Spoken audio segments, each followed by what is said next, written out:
My name is Alvin with Esko Graphics, and today we're going to talk about how to seam a conveyor belt. The first thing that we're going to do before we seam our conveyor belt is make sure that we have our front and rear covers mounted on the frame.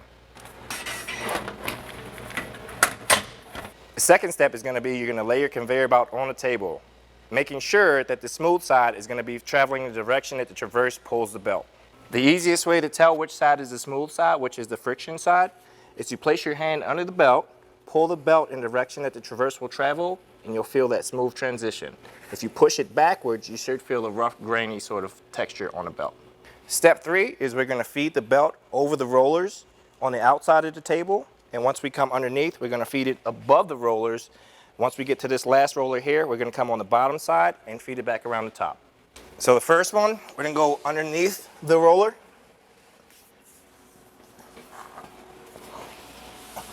It's best if you have someone help you along in this process. The second one, over top. Then once you're at the front of the table, you're going to feed it underneath that roller. Once you have your belt in place, you need about a 1-inch spacing between your metal portion here and the belt itself. And that 1-inch spacing is going to be on each side.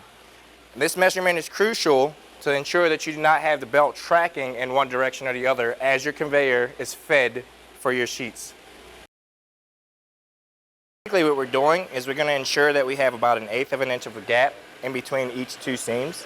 What happens then, once we have that portion set up, we're going to take a piece of Tessa tape and run it underneath of this to hold it in place so that way we can apply sealant to our belt without causing anything to stick to the tabletop itself.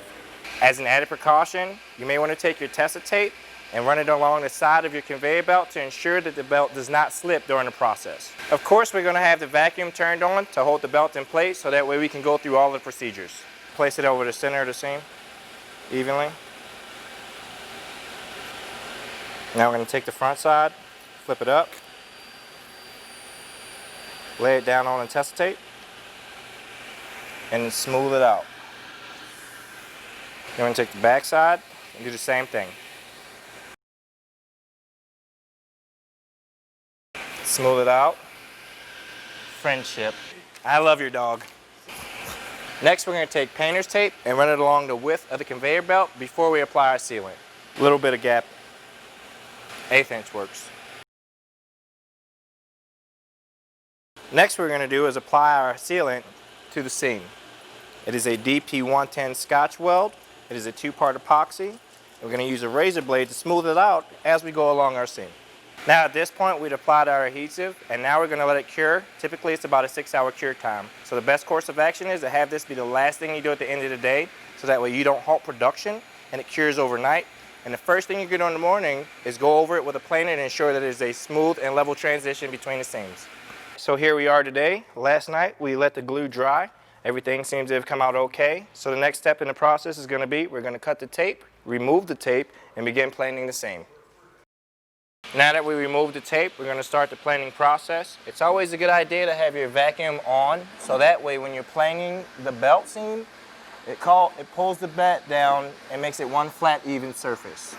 You can just feel a nice smooth transition across your seam.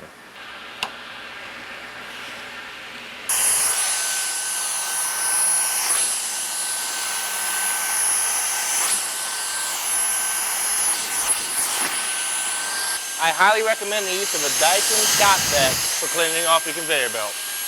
Really effective.